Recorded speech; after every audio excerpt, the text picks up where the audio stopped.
Thank you for joining us as we discuss how to prepare for the upcoming 2022-23 FAFSA application that will be available October 1st.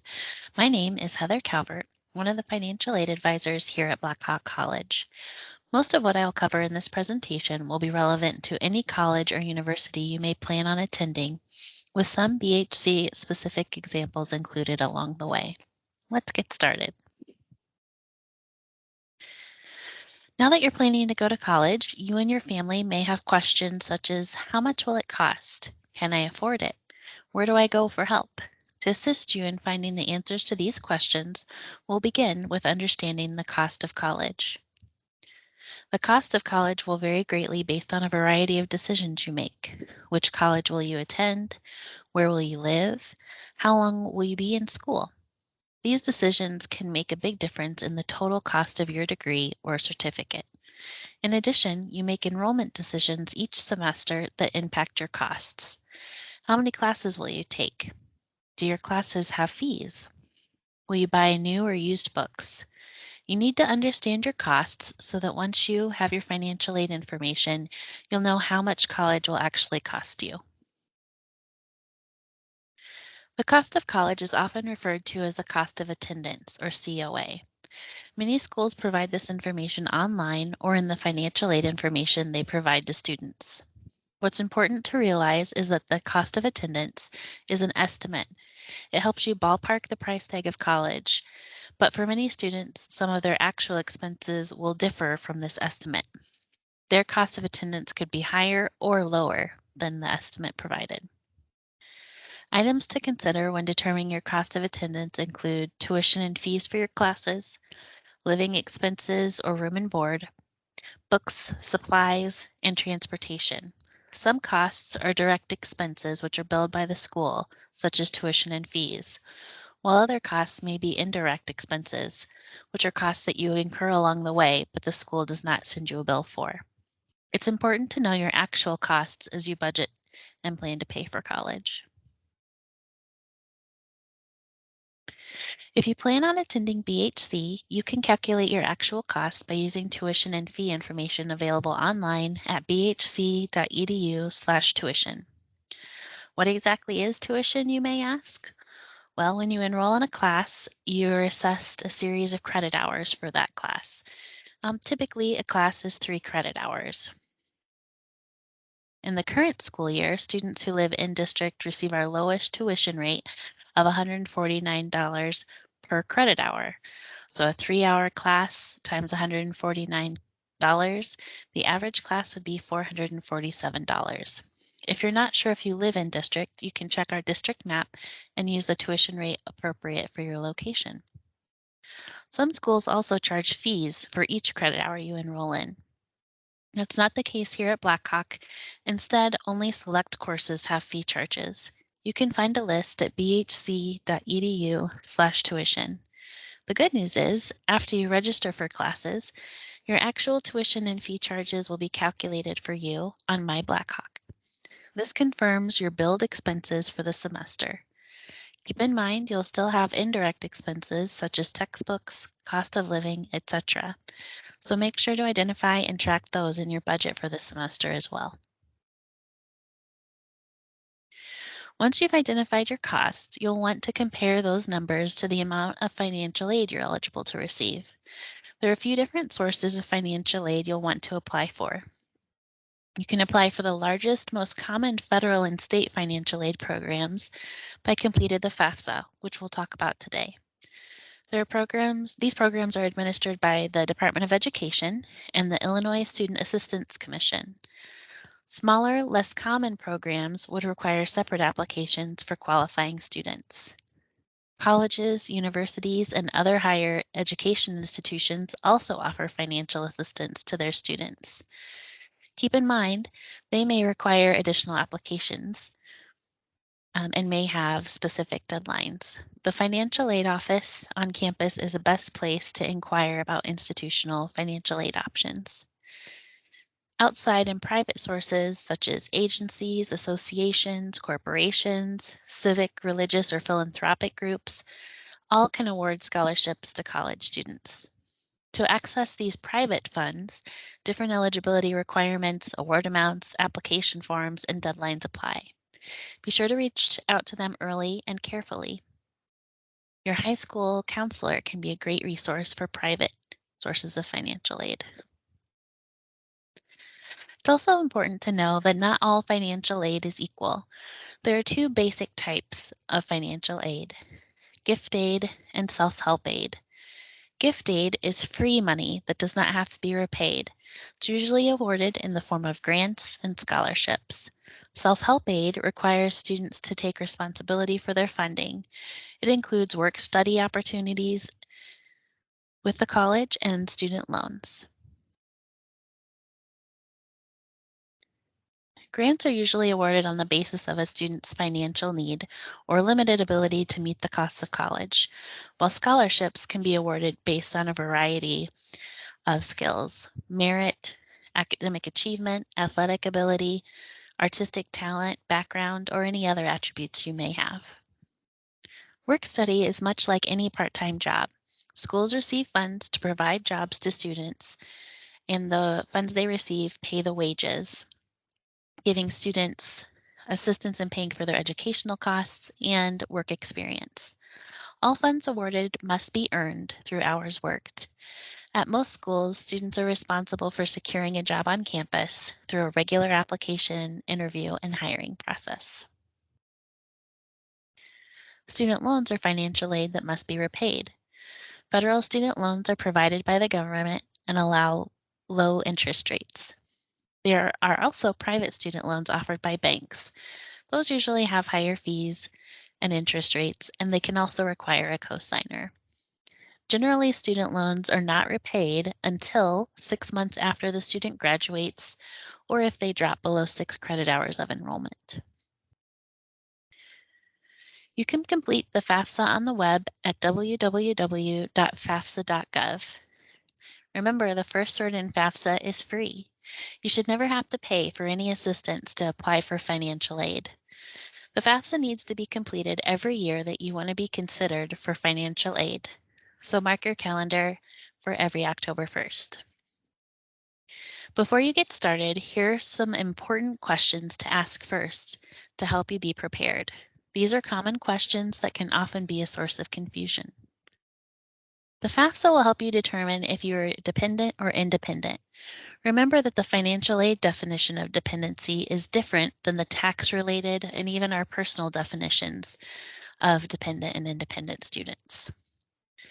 Unless a student will be 24, is married, provides the majority of financial support for a child, is a veteran, or meets one of the other dependency requirements, that student will be required to provide parent information on the FAFSA. This can be true even if the parent does not provide financial support currently or will not be assisting with college expenses. The FAFSA will ask a series of questions to determine a student's dependency. You can learn more at studentaid.gov/dependency. Another common issue is knowing which parent a dependent student should report on the FAFSA. Only biological or adoptive parents should be reported, not physical custodians or legal guardians, unless they have formally adopted the student. If the biological or adoptive parents are separated or divorced, the student should report the parent they lived with the most during the past 12 months. If they've not lived with either parent, report the parent that provided the most financial support during the last 12 months. Finally, if that parent has remarried, also include the step-parent's information.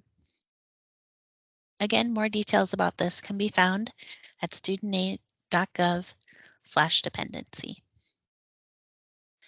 If you are a student with special circumstances that prevent you from providing parent information, there may be additional steps you can take to complete your FAFSA. You can report a special circumstance on the FAFSA and submit your application without parent information. It's critical you then contact the financial aid office as soon as possible so they can help identify your options and next steps to complete your application and determine your eligibility for financial aid. The FAFSA will also ask for tax information from 2020, as this is the most recently available tax year. However, if your family's financial situation has changed significantly since 2020, notify your financial aid office. They can help identify steps to account for these changes and potentially adjust your FAFSA data and financial aid eligibility. There are a variety of eligibility requirements a student must meet to qualify for financial aid. The FAFSA application will ask questions to determine eligibility, and you can learn more at studentaid.gov/eligibility. Undocumented students who are disqualified from federal financial aid should not complete the FAFSA. As long as they are Illinois residents, they can instead submit the alternative application for Illinois financial aid to determine eligibility for state financial aid programs. This application will ask identical questions to the FAFSA, so the application guidance we're sharing today still applies. Before you sit down to complete the FAFSA, it's important to gather all the documents you will be asked to reference as you fill out the application. For dependent students, this information will be needed for both the student and the parent. Filing your FAFSA electronically will also require the student to obtain a Federal Student Aid ID, or FSA ID. This serves as a student's username and password, but it is also considered an electronic signature. Parents of dependent students will also obtain an FSA ID so they can electronically sign the FAFSA before it is submitted. If you're unable to obtain an FSA ID or choose not to, know that you can print a paper signature page at the end of the FAFSA instead. Keep this information in a safe place. You'll need it each year you complete the FAFSA. Parents will use the same FSA ID for all of their college-bound students applying for aid.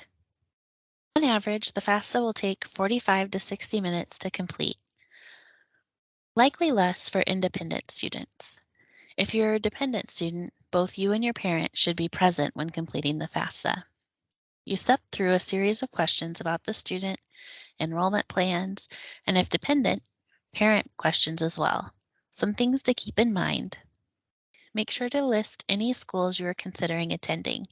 If you decide on another school later, you'll want to log back on and add them to your FAFSA so they also receive your application and information. When completing the financial information section, we strongly encourage students and parents to take advantage of the IRS data retrieval tool.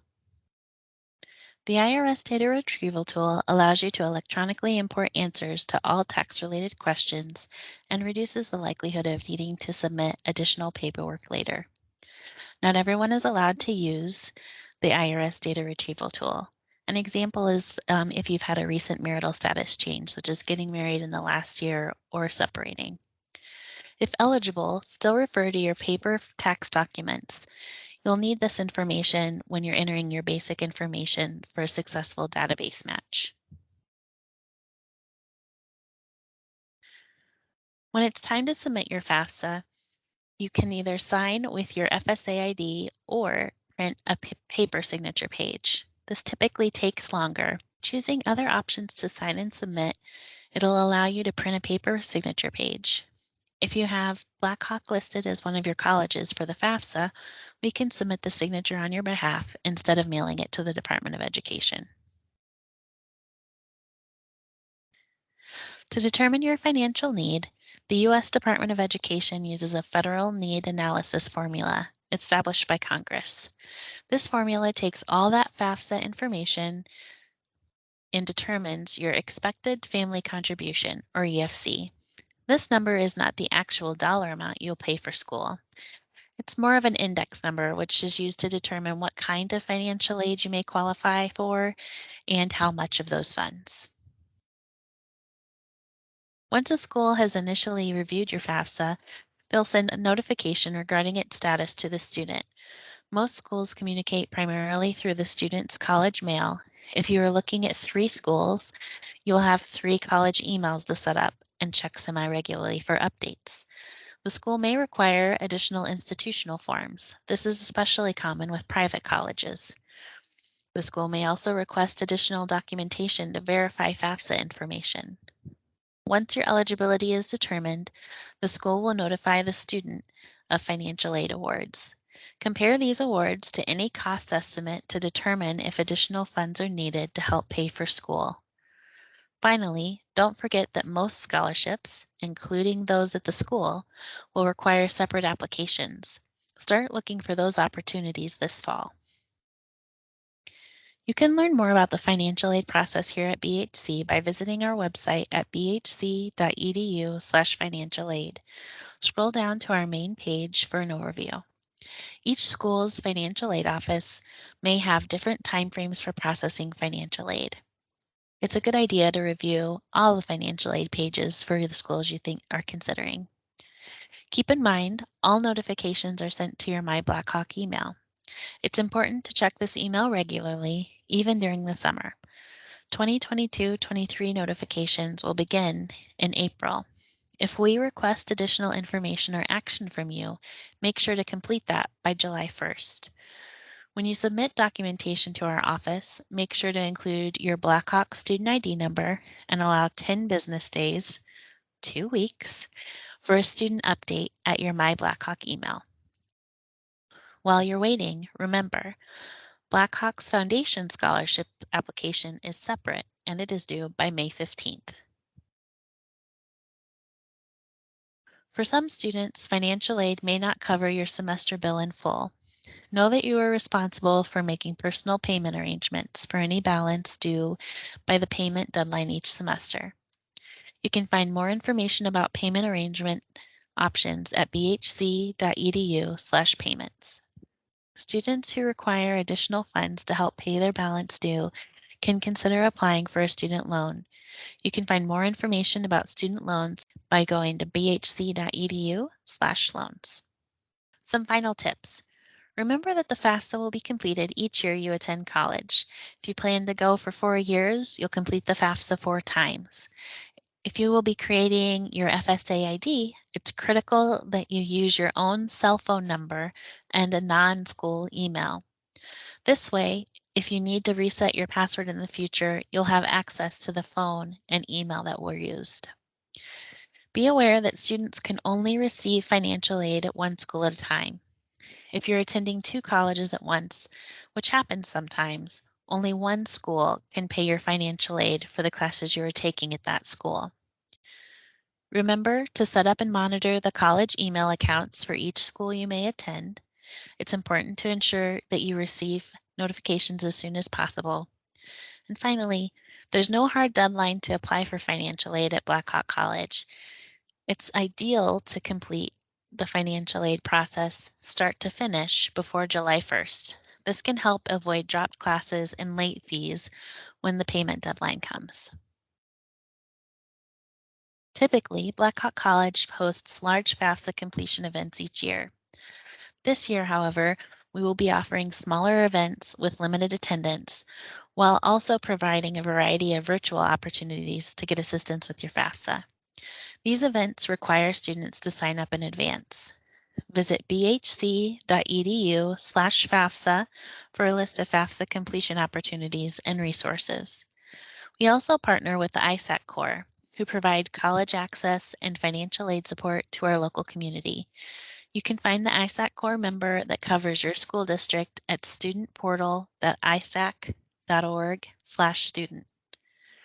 If you have any technical difficulties or late night FAFSA questions, the Federal Student Aid Help Center is open late and even has a convenient chat feature. Financial Aid Office is open Monday through Friday, 8 a.m. to 5 p.m. We encourage you to monitor campus access information online for any changes. No appointment is needed, but students who need to speak with a specific staff member should call ahead just to make sure they're on campus. Students are welcome to contact our office with questions and sign up for FAFSA completion assistance at bhc.edu/FAFSA. Whether you're planning to attend Blackhawk College or a different school, we're here to help you be successful. Thanks so much for listening to this presentation.